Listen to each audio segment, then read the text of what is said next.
نیتونه ساتئ سپین پښتانو د کراچۍ غوندې د جبر او د جار په ښار کې د کراچۍ غوندې د جبر او د جار په ښار کې دشمن مو مات که شه په تاسې آفرین پښتنو. بسم الله الرحمن الرحیم. اول خو دلته ټولو راغلو پښتنو افغانانو ته په پښتنه مینه نیکې هیلې سلامونه احترامات سرغلاست ورته وایو. واقعا چې تاسې د خپل ننګ او پښتونوالۍ مظاهره کړې ده چې دلته راغلي یئ، خدای مو ښاد لره، خدای مو په اتفاق په اتحاد لره. دا یو څو شعرونه درته وایم. وخت مو راغلی له هر چا به خپل بدل اخلو، وخت مو راغلی له هر چا به خپل بدل اخلو، پښتنو کلک شئ خامخا به خپل بدل اخلو. 33 میلیونه ډالر داسې ازمولی نشي. 33 میلیونه ډالر 33 میلیونه ډالر داسې ازمولی نشي. ای لراحیل پرویز بجوا به خپل بدل اخلو. 33 میلیونه ډالر داسې ازمولی نشي. ای لراحیل پرویز بجوا به خپل بدل اخلو. او چا چې کم خرج دی، چا چې مونږ باندې فتوی ورکړي، چا چې کم خرج دی، چا چې مونږ باندې فتوی ورکړي، ای له هغې ملک ملا به خپل بدل اخلو. وایي اخ بیا شور دی د پښتون پښتون ناره ده. یوه ناره ورته وم وایي پښتون پښتون پښتون پښتون پښتون پښتون. اخ بیا شور دی د پښتون پښتون ناره ده. نن خو بیا د تور دشمن میله سپیره ده. او پښتانه سره راغونډ په کراچۍ دي، پښتانه سره راغونډ په کراچۍ دي. نن خو بیا په جیج کې یو زلزله ده. پښتانه سره راغونډ په کراچۍ دي، نن خو بیا په جیج کې یو زلزله ده. او انشاءالله مونږ یې ګټو، مونږ مظلومان یو، د ظالم او د مظلوم مقابله ده.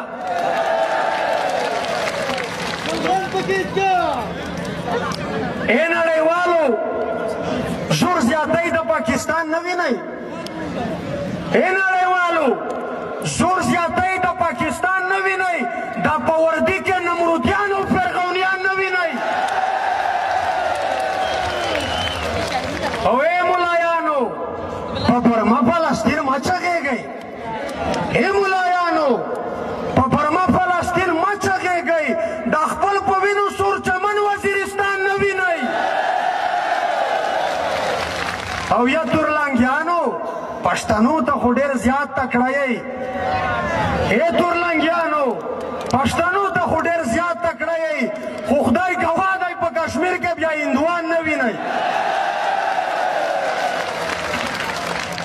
دا یو شعر ده داسې اردو پښتې میکس وي چې دا ګلخان مشر ورېد پې پوهېږي په یوه نیم چې میشتا پہاڑی و چک پوسٹ یہی بات سنوا رہے ہوں. میشتا پہاڑی و چک پوسٹ یہی بات سنوا رہے ہوں. شناختی کارڈ دکھاؤ بولو کدھر جا رہے ہو. او مونږ په لوړو په وهلو په ټوپکو وژنئ. مونږ په لوړو په وهلو په ټوپکو وژنئ. अभिनंदन को दोपहर 20 कर चाय पिला रहे हो. مونږ په لوړو دا بجلیګر مولا خبره راغله چې ورته وایي چای شرمېدل. مونږ په لوړو په وهلو په ټوپکو وژنئ. अभिनंदन को दोपहर 20 कर चाय पिला रहे हो. او په مونږ فتوی د ایجنټۍ د غدارۍ لګوي. په مونږ فتوی د ایجنټۍ د غدارۍ لګوي. تر مخې خپل خو پانډه پانډه ډالر کا رहे हो. او زه کې لمن وایم چې سم شکالیا سم شکالیا سم شکالیا. زه کې لمن وایم چې سم شکالیا سم شکالیا. کاینه بنگال کی تاریخ دوسری بار دوہرا رہے ہو. زه کې لمن وایم सम शकालिया कहने बंगाल की तारीख दूसरी बार दोहरा रहे हो अब ये हक मानो खुना द्वारंगा पाकिस्तान न मानो हक मानो खुना द्वारंगा पाकिस्तान न मानो जुलम पे बल न मानो जुलम पे खपल जान न मानो او د کراچۍ د رڼاګانو خاره ستا په غېږ کې د کراچۍ د رڼاګانو خاره ستا په غېږ کې د راونور غوندې د وخت فرغونان نه منو محافظان د وطن منو چې ځان وپېژني محافظان د وطن منو چې ځان وپېژني خو دا خړګټي ډالر خوري جرنالان نه منو په دې اخري ټپه اجازه درنه خلم وای د تور دښمن په کور ماتم شه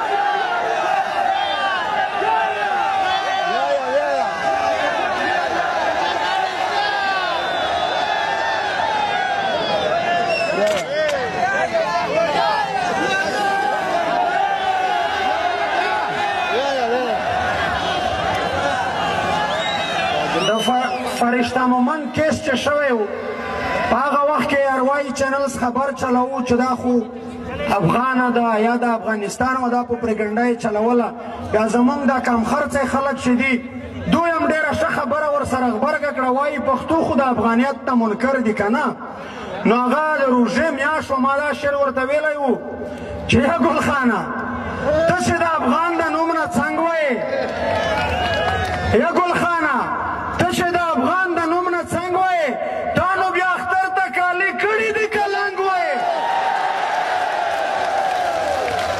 او زه خو د ایمان پېژنم دومره ډوزې مه وله زه خو د ایمان پېژنم دومره ډوزې مه وله ته په روژه ماتي هم د دال سره بادرنګ وایې او ننګ چې په وطن شي لر او بر افغانان یو لاس شي ته لکه د زور ډول د لاهور په څنګ کې ډنګ وایې او زه ګیلمن وایم چې تر اوسه را بیدار نه شوې تال یا شراب څښلی دي یا چرس وایې یا بنګ وایې وایي د تور دشمن په کور ماتم شه د تور دشمن په کور ماتم شه سپڅ بغیرته خلک کم شه ای د وردې نمروده سم شه په تا مې بیا خولګۍ قسم شه په وطن ننګو تا په کور کول خوبونه